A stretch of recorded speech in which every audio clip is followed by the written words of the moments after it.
lover of a boy. He was very handsome. Oh, Like our friend. I'm so glad we're live already, that we've started this conversation with the word love and lover and all of those lovely things that Valentine's Day brings to us.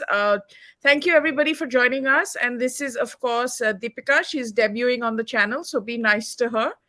And she's joining us from London, so it's mid-afternoon there, I suppose, Deepika, around 2 p.m. or so. It is 1:30, yes. And of course, coming with us is Narbaksh Rani Ahlawat. Delusions of grandeur all the way, as you can tell. But we wanted to really talk about this whole, the cow hugging thing, and that led us onto a bigger discussion. So the initial discussion is really about this first controversy, which was the Animal Welfare Board said, let's have this cow hugging day on Valentine's Day or on February 14th. I don't even know if they made the link between Valentine's Day or not, or they were being clever and they said, let's, everyone's talking about love, so let's kind of cash in on that love and have some of that directed to cows as well, which I think is sweet. But anyway, so then the usual left liberals and the so-called Latvians elite started mocking it, started making fun of it, as they usually do with things that have a Hindu tinge. And the Animal Welfare Board balked and withdrew that notice, which Deepika and I were chatting about, and it led to this conversation about how so many things that have links to the Hindu way of life are mocked and condescended to. And this was just one example. So I'm going to hand over to Deepika now. And she's sitting in London, where I've read that in Europe, people actually pay 80 euros and things like that to hug a cow, because it's supposed to be good for mental health and helps you feel better and feel calmer. So go ahead, Deepika. Let me know what you think about what's going on here. First of all, namaste, Jai Mataji. This is Deepika. And I'm very glad to be on Advaita's show with Abhijita, or whatever name she's going under right now. Hey, Suhel. We have an interloper.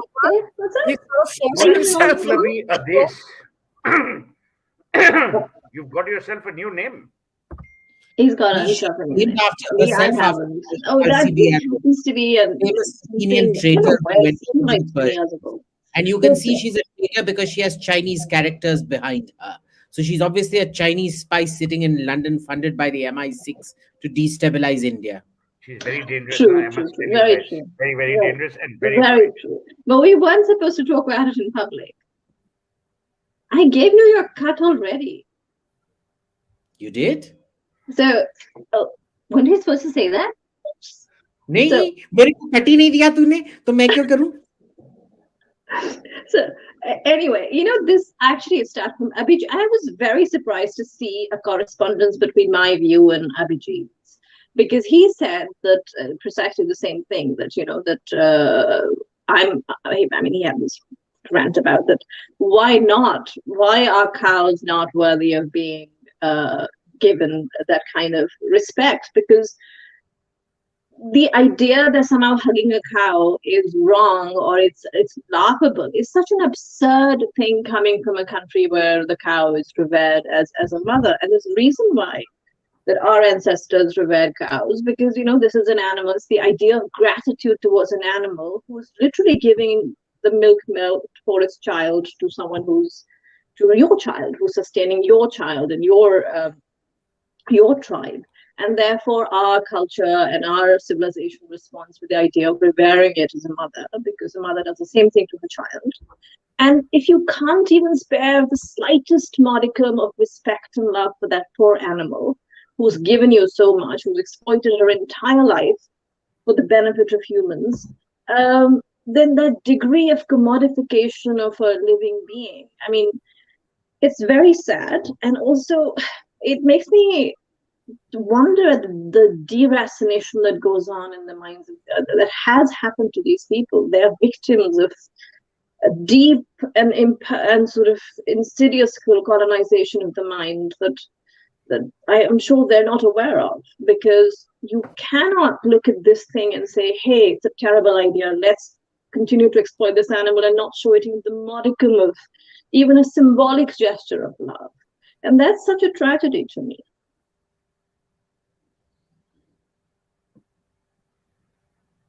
Couldn't agree more with you. Abhijit, how did you respond to this, given that, you are somebody who very often does call this out? So look, I eat cows, okay, but I can totally understand why somebody would actually love a cow. Okay, for example, some Nagas would eat dogs.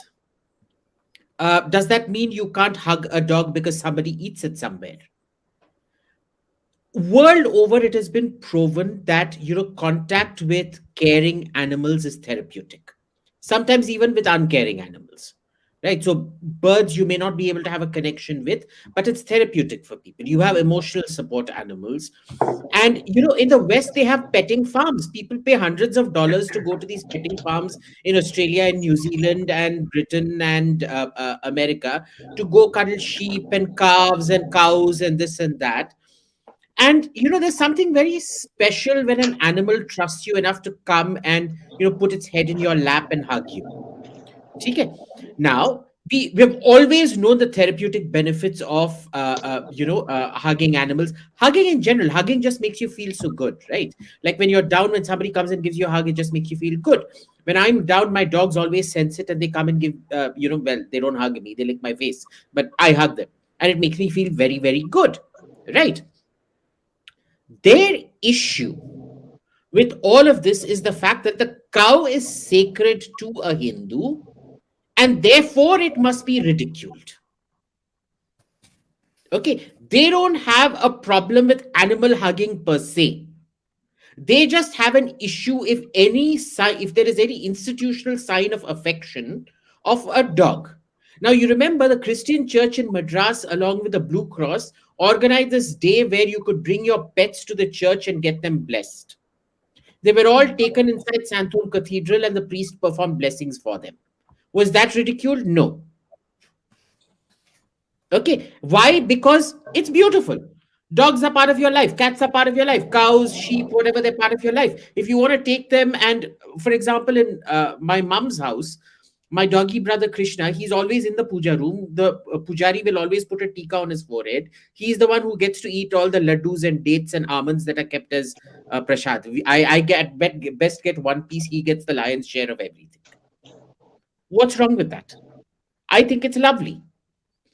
Imagine how dehumanized these people are, that they don't even want, that they ridicule even the basic sign of affection. These are basically people who were breastfed cobra venom, and the product is there for everybody to see.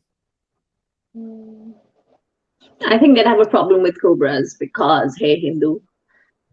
Yeah, well, I like snakes a lot, incidentally. Yeah, I love all animals. And I mean, I just would add that, as a vegan, and I mean, technically I'm an ahimsavadi shakahari, which is because I'm a katta Hindu idea. It's the idea that I don't place animals in a hierarchy of how useful they are to animals. Animals are their own thing. They are put on the planet for themselves. They're not put on the planet if they're useful for humans or they're not useful for humans.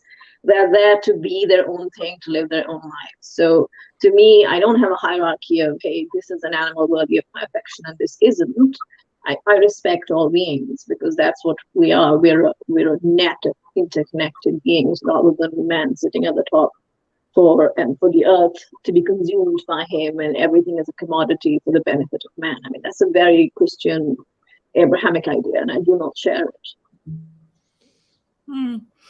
Suhel, how do you look at this? I mean, this whole mocking of this cow hugging thing, and then the Animal Welfare Board immediately withdrawing it and feeling self-conscious, that classic inferiority that comes from colonized minds, those attacking as well as those reacting to it, is something that we're just not able to break away from. First, you cannot issue an instruction from the Animal Husbandry Board to say on Valentine's Day, please hug a cow. I mean, that itself is stupid. If I want to hug a cow, I don't need a Valentine's Day to hug the cow. As Abhijit rightly said, for me, for instance, we have 8 dogs. Okay, I've always loved pets. I don't need the animal husbandry board jokers to tell me what to do and what not to do. A, B. When you issue something like this and then withdraw it, you come across, no pun intended, as another joker. So it's a it's stupid. You see, the problem with this government is, or with some of the people in this government is, they want to look classy and yet want to do the right thing. Sometimes these two things don't happen. They are worried about, oh, what will the Latvians people say, what will the so-called elite say, and then they backtrack. So they have no confidence in themselves. Yeah. Now, if I've issued that order is for people to whether they want to do it or not do it, fine.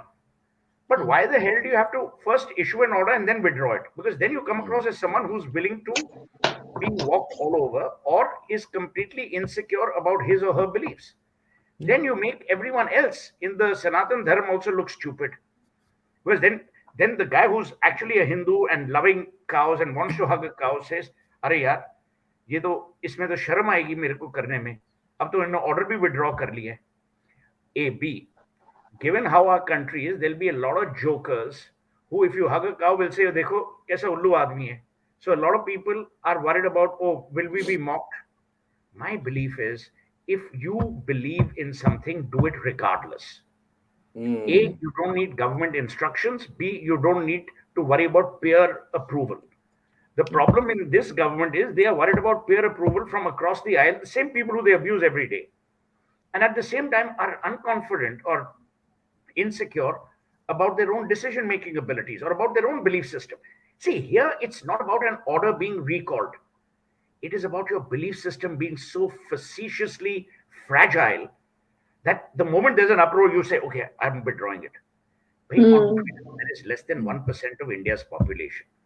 Twitter is an echo chamber of a minuscule bunch of people. When you withdraw this order, you make everyone across the country who's a believer feel small, feel slighted, and feel in a minority. The problem in this country is the majority has been made to suffer for the reasons of it being a majority. In no other country would this happen. Here, an ecosystem has been created where if you're a Hindu, you must feel guilty about being a Hindu. You can't say that I'm a Hindu, because if you say you're a Hindu, you're communal. But if you say I'm a Muslim or a Christian or a Sikh or whoever, then I'm seen as secular. If I say that, nahi yaar, I don't care about Hinduism, मेरे को तो Islam पसंद है, Sikhism पसंद है, मेरे को Christianity पसंद है, Buddhism पसंद है, then people say, हाँ यार, ये तो बड़ा secular आदमी है. The narrative from 1941, not 47. The man responsible for this is Mohandas Karamchand Gandhi. He made Hindus before independence feel guilty about things that they hadn't done. And Ambedkar Sahab has said, you read Shashi Tharoor's book on Ambedkar Alive, there Dr. Ambedkar was completely frustrated by the constant doglapan, the hypocrisy of Mohandas Karamchand Gandhi. Now, Gandhiji achieved a lot, but there were these issues that were completely diametrically opposite because it made the majority at that time feel guilty. Even when the flag of freedom was being unfurled, he was in Noakhali, placating. Now, my point is, we have moved way beyond. My other point is that this government has constantly been accused of being communal. So they are even more sensitive and careful. But the point is that if you're that sensitive, then don't issue an order. Yeah, that animal husbandry board or animal welfare board joker couldn't have done the order on his own here. He didn't have the courage. Someone must have told him, "Haan, bhai, aap karo." It's not that because he's done it, the government will give him a Padma Shri. Now he's done it. Then it's a government diktat. Then the government withdraws it. Everyone looks stupid, including the believers. So you're the only country where you're making the citizens feel guilty about something that you have first foisted on them. हाँ बेटा, February 14 जरूर गौ माता को हक करो. And then you say, नहीं यार. Actually, we are withdrawing the order. So these are the issues that we must address. This order is symptomatic of the larger malaise of a lack of belief, and B, the mechanism with which we communicate. Okay. Just one question, Suhel, being a branding person and seeing that there is so much attention paid to Valentine's Day, if you were someone who wanted to highlight the plight of cows and draw more attention to it, wouldn't it be clever to kind of ride on Valentine's Day, especially with younger people who make a lot more of a noise about Valentine's Day, and link it to hugging a cow as well? No. See, Valentine's Day is a concept foisted by card companies. Okay. These were the people who created this. Yeah, when we were growing up, and you're also the same age, so don't try and pretend as if you're much younger. When we were growing up, there was no bloody concept of Valentine's Day. No, there was when I Valentine's Day is a concept that has been created to sell expensive roses and atrocious cakes. And now it has moved to, half the jokers who are celebrating Valentine's Day don't even know who Valentine was. They can't Saint even Valentine. spell Valentine, leave alone pronounce it. So you have a situation where India also, yaar, Valentine's Day, the only thing that happens on Valentine's Day is the prices of flowers, roses, restaurants, all that goes up. And most jokers then create Valentine's menu, champagne. These are all ridiculous things. भाई आप प्रेम एक दिन पे करते हो, mother's day आप एक दिन सेलिब्रेट करते हो, you don't love your mother on all the other days of the year, or your father on all the other days of the year. It is a dhong perpetrated by people like you, from the elite media as it were. It's people like you who have created in Bollywood this narrative कि भाई हाँ Valentine's day पे अपने प्रेमी के साथ प्रेम करना और पूरी दुनिया आपको माफ करेगी. अरे यार, point I'm making is don't succumb to the dhong bit. And I'm not anyone to say, oh, Valentine's Day is good or bad. To each his own, yeah. But you are dragging a holy cow into this process, which, by the way, is sentimentally, spiritually, religiously linked to Hinduism. So willy-nilly, you're making Hinduism look like a strangulating religion which does not allow you to celebrate love other than by hugging the cow. Because that's the logic that the so-called liberals have employed. Saying, why should I hug a cow when I could hug Advaita? Or why should I hug a cow if I can hug my premi? Why should I be forced to hug a cow? So what you have done is, you have created a narrative which is both, it seems like a joke, and where you're mocking something that is very sacred to a vast majority of people in India. Which brings me, Deepika, to the role Bollywood has played, or the Hindi film industry in particular has played when it comes to, Hindu symbols. I remember very clearly in the movie PK, which went on to be this 300, 400 crore, whatever number, blockbuster. There was this scene, I don't know if you watched the film, but there was the scene of Shivji getting stuck in a toilet and then kind of running into a gathering of people. And this was obviously a person dressed as Shivji, blue and, everything with the Trishul and all of that. And then crawling through, and you can see, bits of his boxer shorts between the feet and legs of people and getting away, so to speak. It was a huge blockbuster. So, and the majority, I assume, would have been Hindu viewers. Now, you could do that with a deity in the Hindu pantheon. You could not ever do that with any other religion. Just an exception has been done. I don't know whether it could be done today with the rise of right-wing Christian fundamentalism in the West, but it has been done with Christ, the life of Christ. So it is possible, and I'm not entirely against the idea of treating the idea of the gods as narrative on the material plane.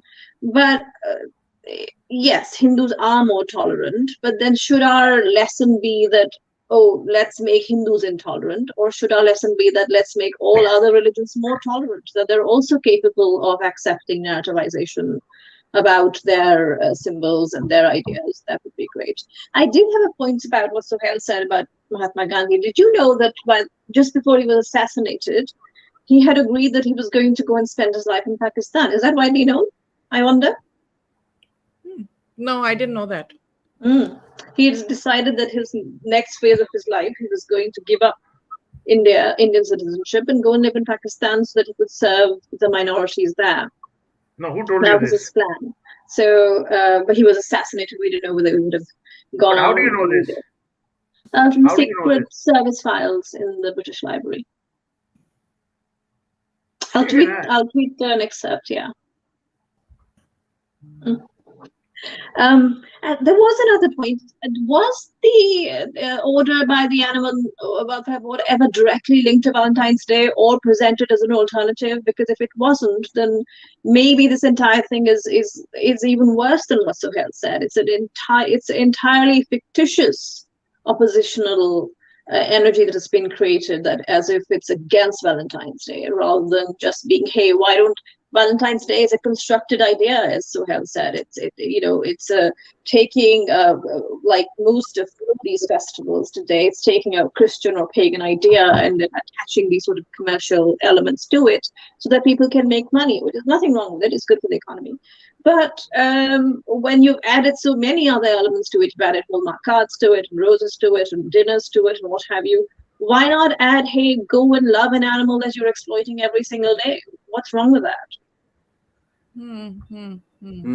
See, there's another aspect to this. You know, this whole thing, do people even know how Valentine was killed? Saint Valentine? Saint Valentine, after who this thing is named. You know his modus operandi for conversion? He used to say, तुम लोग प्यार करते हो, मैं तुम दोनों को शादी करा दूंगा, पर तुम क्रिश्चियन बनो. I'm dead serious. Yeah. So people don't realize this because, you know, in Rome, there was a very strict idea of the pater familias. The father or the brother or the husband had absolute control over all the women of the family. Even when his own daughter was given in marriage to somebody, it was deemed a commercial transaction. He could force his daughter to divorce, take her back, and marry her off to somebody else. Okay, it was a heavy. People don't realize this about Rome. There were only two people, say, during the Augustan period: Augustus's sister and his wife, who were given the status of being financially independent. And that was an only by imperial edict could you become a woman become financially independent, right? Now, in a situation like this, he essentially uses it कि तुम प्यार करो, but प्यार has to be Christian प्यार. I cannot get you married off otherwise. Now, tell me something. To be in love with somebody, why do you have to convert? Yeah. Because Roman women used to carry out affairs. There was no issue against it. They all had affairs. Yeah, you know, at the same time, people talk about of Christian history is very interesting. Yeah. I think it should be another episode. People who talk about Julius Caesar, when Julius Caesar was romancing Cleopatra, people don't realize this. He had actually dumped Cleopatra, and he was equally romancing Inoue, who was the queen of Libya or Cyrenaica, I think she was, a Berber queen. At the same time. Okay, and there's nothing wrong with that. The having affairs all the time. Monogamous, but sorry, one second. One person, then Deepika can count. And the thing is, the way this man died, he was clubbed. They he was. They took hammers and wooden mallets and beat him. They pelted him with stones. And finally, when he refused to die in spite of all of that, he was taken to the Flaminian Gate on the Via Flaminia, and he was then beheaded. Oh my God. Okay. It's actually a really brutal, nasty death. Now, when you people are exchanging chocolates and roses, I want you to think about how the man died. And let's see how romantic you feel about it at that point of time. Okay. Keep that image in your mind. The roses are actually the blood of a man who's being clubbed to death Taliban style or stoned to death Taliban style and finally beheaded. And that will make all your roses and chocolates so much more this thing. But let's come back to the cow specifically. Okay. I want to know, for everybody who tweeted against this, how many of them own dogs or cats or whatever, go around hugging it. The third is for what Suhel said. Is government key, why don't they have a goddamn spine? If you make a boo-boo, you then don't backtrack. It was a boo-boo, right? But if you make a boo-boo, why the hell do you backtrack, yaar? Double down on it. Yeah, exactly. What is this inferiority complex you feel about all these other people? But I'll tell you in one thing, it is a master stroke. Because, the more Congress people that tweeted against it, they ensured another 10,000 votes come to the BJP. More. For every tweet, 10,000 votes have gone to the BJP. Okay. Number one. Number two, I just want to say if the BJP has such an inferiority complex, they probably don't deserve those 10,000 votes. But they're going to get it nevertheless. Deepika, you wanted to say something, right? You wanted to... did want to say something. And it was actually... Sorry, there's a Lambo guy underneath my... it's gone now. It's really annoying. But it was... what was I going to say now? I've forgotten completely. Jesus Christ. I mean, it was basically about the extension of the idea that, yes... many pagan festivals being co-opted into this commercial setup that we have today have very brutal histories. I mean, even the crucifixion of Christ is remembered as something entirely palatable, but it's a very brutal act. So there is that. No, there was something else I wanted to say and I've completely forgotten. You better go to someone else to recall what I wanted to say. Yes, let me come in on this because, I wanted to make a point about all of this, you see, because what happens is people don't realize the cannibalistic connotations of the crucifixion of Christ. Exactly. The blood of Christ. I didn't want to bring it up, but yes, thank you. During communion, it's a process called... Where do you get this accent from, yeah? This, from Deepika? From she got it from London, you say, from Mayfair, which is where I'm from as well, and that's why I use the same accents.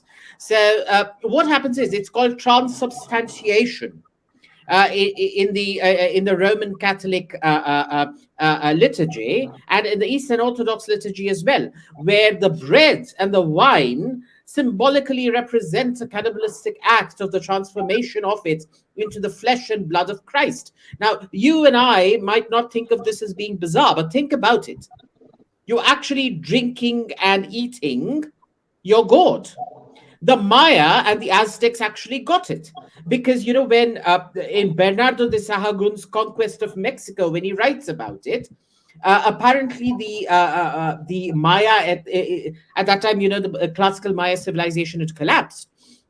They saw this whole thing of crucifixion and they're like, oh my God, here's a wonderful way of one more method of human sacrifice. So we're going to start crucifying people and then we'll eat them after they're dead. What? And the Spanish found it horrifying. No, they did. Go read Bernardo de Sahagun's Conquest of Mexico. Go read it. I would highly recommend everybody buy Bernardo de Sahagun. He was a conquistador. He lived through the conquest of Mexico and the Yucatan and Guatemala and all those places. Okay. The Maya literally thought that. They were like, this is a fantastic, why did we think of this? This is another fantastic way of blood sacrifice. So let's sacrifice. And then the meat has transformed into something sacred. And now we can cook it and eat it. The Aztecs, Aztec sacrificial victims, they would be taken up to the top of the temple on the Plaza Mayor. Their hearts would be taken out and the body would be thrown down. The thighs were cut up and they were stewed by the Aztec nobility and eaten. Now you tell me, what is the great big difference in all of this? One is sort of a ritual. The other is a symbolic ritual, but it's essentially the same thing. Hmm. Right. So this, this notion that somehow one theology, even though it is just as primitive as another theology, is somehow superior to the other because it's justified through what communists do. Word soup. You create some bollocks in very difficult language and claim that it's the mystical Eucharist of Christ. It doesn't make it any different. Hmm. Right? So here, I people are wanting to know why you're not joining in. Please come in. Because who? unlike you, I'm polite. I will join when the host asks me to join. Suhail, please join. But on what? Because everyone is. What do you want me to comment on? You're running the show. Now you don't On even the want to do history. that. Okay, Suhail. Okay, Suhail. Uncle Scrooge, I want to know, have you had good experiences with Valentine's Day, or is it something that you also don't like because you really don't like anything or anyone? So here's the thing. I've never celebrated Valentine's Day, and I've never needed to, because I don't believe, unlike you, in tokenism. I have never celebrated Mother's Day or Father's Day when my parents were alive. Because I genuinely believe that these things are too deep to be celebrated in a charade like manner, or because someone wants you to celebrate and there's pressure on you. The problem is that all these things have become peer pressure tactics. It's like in the good old days. If you were in a co-ed school and there was a social, if you were always worried about who will be the first guy to go and ask the lady for a dance. So Hmm. it's that kind of peer pressure. It's not worth it. And as someone said, I celebrate Valentine's Day because that's a more consumable product rather than Valentine's Day. A B, you know, we are at an age and a time where if you have to meet someone and you have to romance someone or be with someone, you don't need an occasion which is determined by someone else, or you have to follow a process.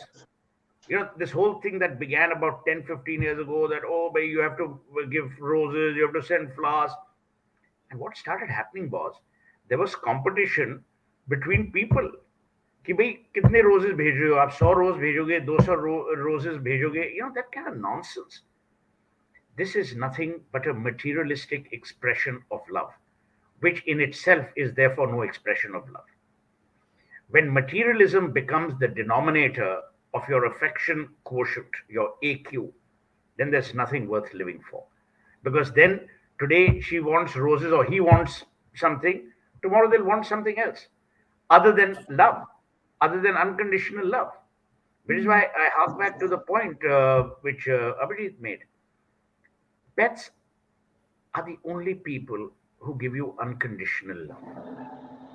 So when you mock the love between human beings and a pet, like you did by first issuing the order and then withdrawing it in a stupid way, you are mocking that pure love.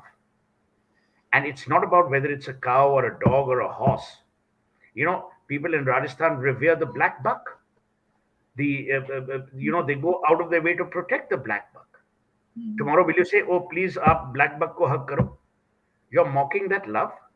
You're mocking that sanctity, that sacredness of that love. Why would you do that? And why should governments get involved in what I eat, who I love, how I love? Tomorrow the government will say, "Oh, please wear red colored socks if you want to hug your partner." I mean, how ridiculous. These people should be worried about food on the table, not about what you eat. They should be worried about loving people, not about spreading hate.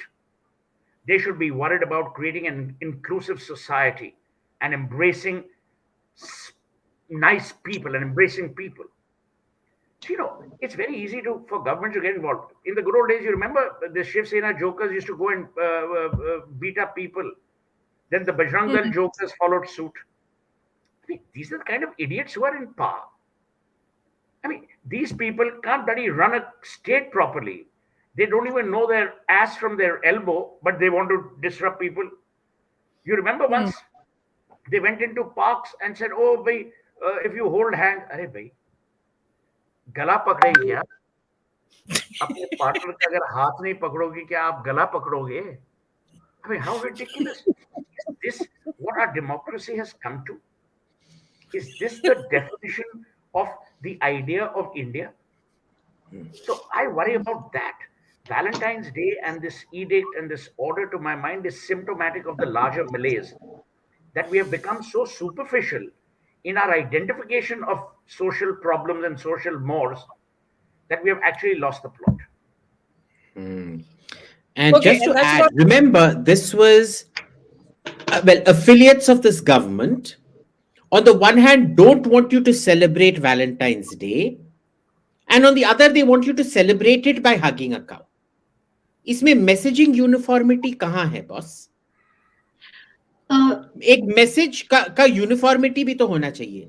By the way, you know, when I see videos of those people disrupting Valentine's Day, I can totally understand why those guys are disrupting Valentine's Day, because they're all so ugly. They're clearly incels. They'll never get a chick or a guy, whatever it is that they want to bed, ever.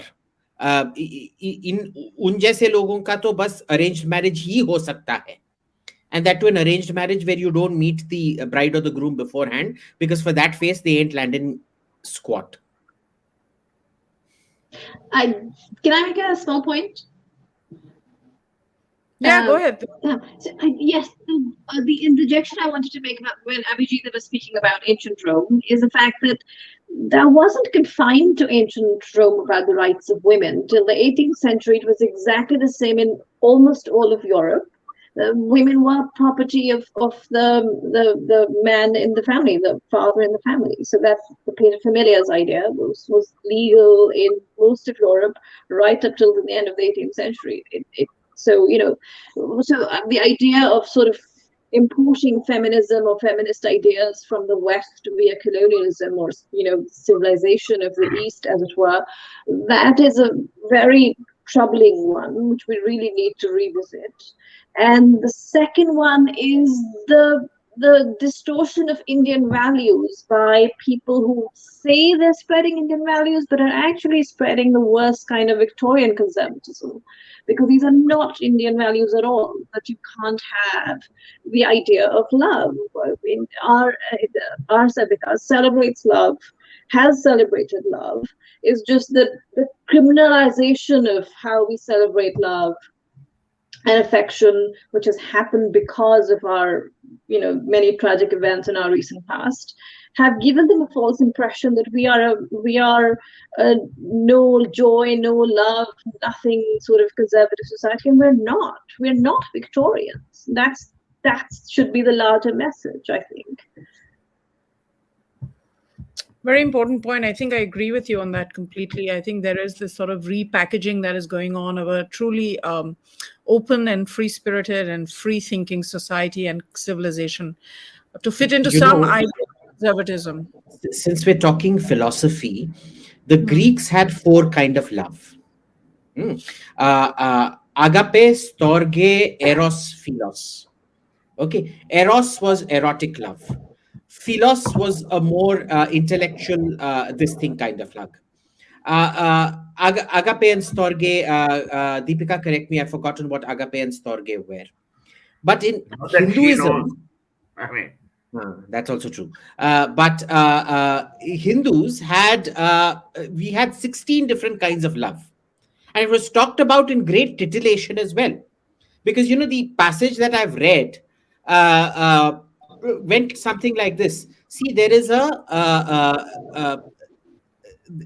love of you sleeping with your wife. There is the love you feel when sleeping with another man's wife. There is the love that you feel when sleeping with another woman's husband. There is the love that you feel when sleeping with an unmarried woman, etc., etc. That classification is there. Is this the Anangaranga? Which one are you speaking about? Yeah, I remember reading this long back. Yeah, I've forgotten that's only the classification of eros. There are other kinds of love. Which exactly, there are others. Exactly. So we have, in fact, if you take the 4 loves of the Greeks, agape, storge, philos, eros, you actually have many more loves classified in Hinduism. Many more, yes. And do they even bother going in and reading what the philosophy of love in Hinduism is? I really want to ask these chutias who stop all these Valentine's Day whatever. I don't have a particular affection for Valentine. I've never celebrated Valentine's Day more because I'm into nor bonking than I am into nor settling down. yeah. That's a different matter, right? I'm an Eros kind of guy. I'm not an agape. I'm not an agape storge kind of guy. Okay, but for people who claim to know their culture, I really want one of these jokers to come up and tell me what the Hindu notion of love and everything was. Okay. Let's hear it from them. They clearly have nothing. They're reactionary. Basically, what they do is what ISIS used to do in Al Raqqa. Boy, girl, haath ye karo. But instead of the azan, you hear Jai Jagdish Hare. Yeah, These guys are exactly. I agree. So understand, they are the ones who have a colonized mindset, boss. Yes. It is possible to be pro-love without being pro-Valentines. And you don't need to hate Valentine for it. That Bhadwa has asked me, do I celebrate Raksha Bandhan? I don't, because I don't have any real sisters. Yes. Suhel, if you give good gifts, I'm willing to take on this task and this responsibility. I mean, I can barely tolerate you as an anchor. Can you imagine tolerating you as a relative? I mean, they're a tedious pack of people who haven't the slightest idea of how to live or when to die. A la Oscar Wilde and importance of being earnest. But obviously, you haven't read Oscar Wilde. Like they see Bernard Shaw to the topic. Again, you're going to get bounced out of the show. Then but again, here's the thing. See, look, I don't need criticism. You're as bad as any of these censors. You're Prasoon Joshi with long hair.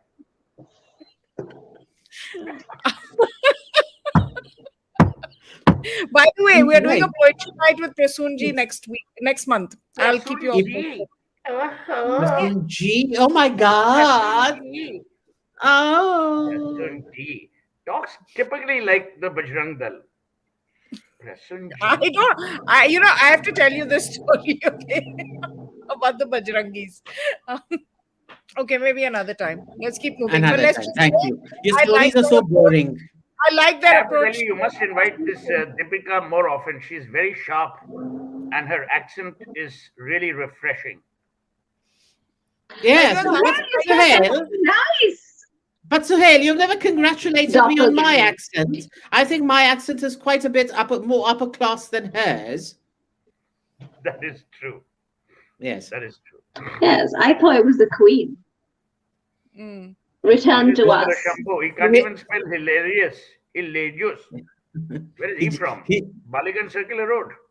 By the way, I'm going to start. Some people actually like being roasted by you, Suhel. So I want to just open this offer. If you do a super sticker, then we'll get Suhel to roast you on your comment. How about that? Oh, so you make money. You make money, and we'll be the bad people, huh? I mean, listen. The last time you're literally pimping us out. You know, there's a law against human trafficking. You make Shylock look like a saint. Yes. Oh my God. Because the last time, he roasted a viewer, and then the viewer post the show wrote me in and said, "I'm so grateful. Thank you so much for putting up my comment." And Suhel roasted me. I said, "This is a business opportunity." Was that New York? What? I think the whole BDSM scene is a business opportunity. It was Mojo something. That's a bit on the other extreme. Everything is black rubber. Since you're not often in front of the camera, don't wear all the shiny stuff because it's the camera kind of, it kind of, this? What? Yeah. Got it. I didn't know that. I didn't know anything about the conventions of this show. Thank you for telling me. I shall keep it in mind. Yes. Always welcome. Yes. Yes, Deepika. How many marbles you put in your mouth when you speak like this? How many marbles? 3 or 4? 5. Always. I have a kit. Now this equalizer successfully offended Suhel Pupaji. Oi, duffer, now the thing se spell karo. Little rodent. You guys are getting it for free, yeah? Yeah, I know. Do I need to pay, or do I just give it back? Same currency. You can give it back because you're on the panel. I You can have pay. often Yeah. to him. He knows. Go But ahead and do it now. you're very sweet. Deepika is actually, on a serious note, one of the finest minds in the world of art. Yes. Actually, one of the finest. I taught her everything. Whatever she learned. Suhel, you should know, whatever she learned at my lotus feet. That is true. That is true. It's an infection that I once Again, caught by this other touching idiot him. can also not spell. This Yug Savla looks more like Yug Saliva. I've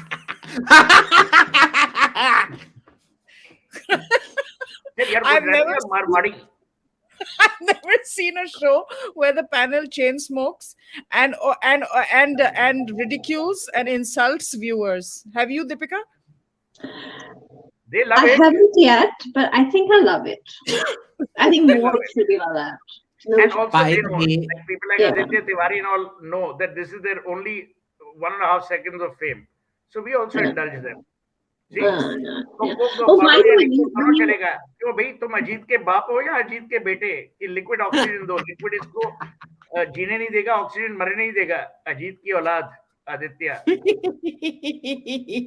By the way, Deepika, I wanted to tell you, it's there's no A after the CI. It's Alcibiades, not Alcibiades. It's because I broke it up, Abhijita. It's a different name based on a name. It's not. That's so square. And stop misgendering me, okay? Why are you Abhijita? You're Abhijita. I'm Obijit D. Aren't you? Abhijita. And you want to say, and if you say da, at least pronounce the A as an O. Oh, Abhijito. Abhijito. Oh, Obijit da. An episode on Raksha Bandhan because someone brought it up.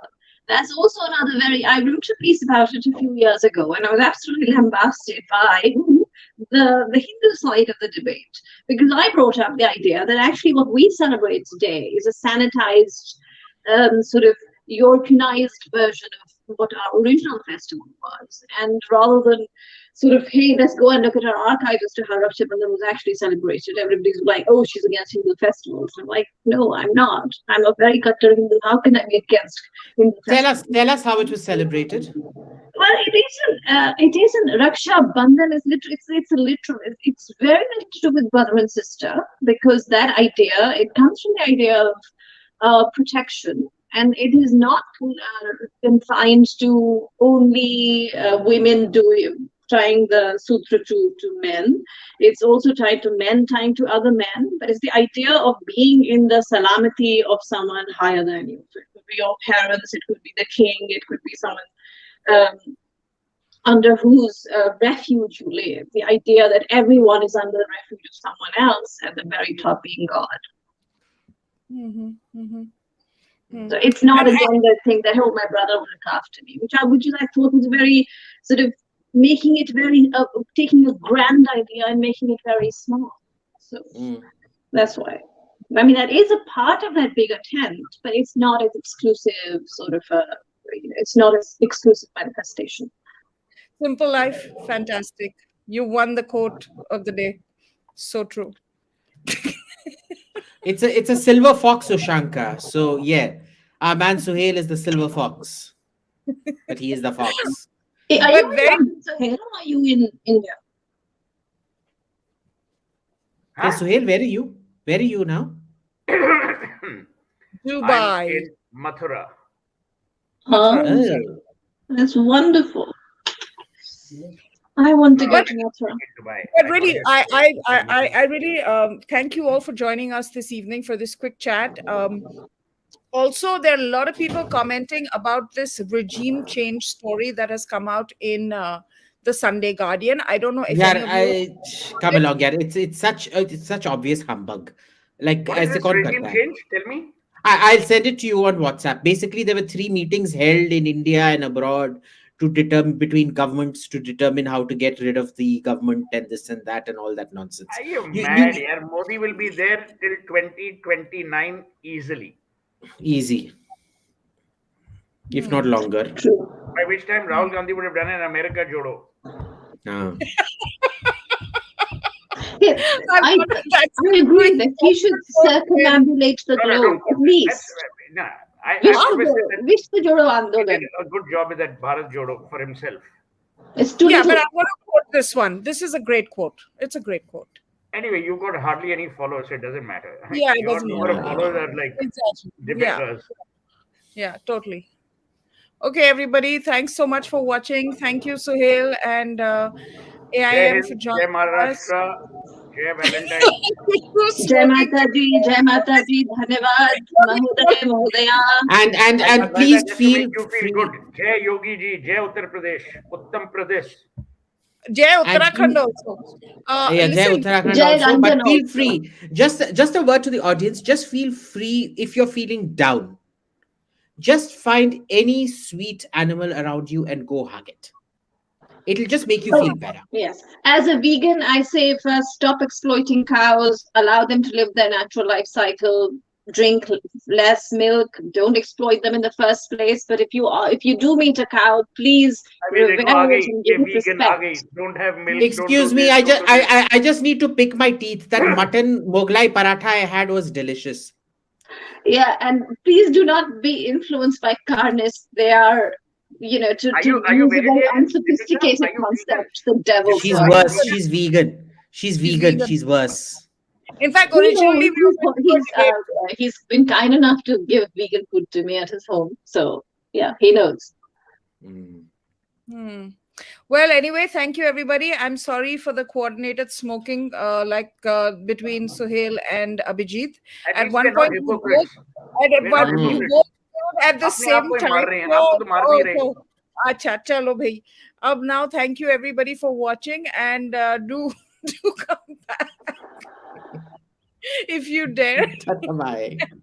अरे खत्म कर बोलते रहती है तो खत्म कर रही है खत्म करती ही नहीं है Thank you. I hope you come back. Thank you. I hope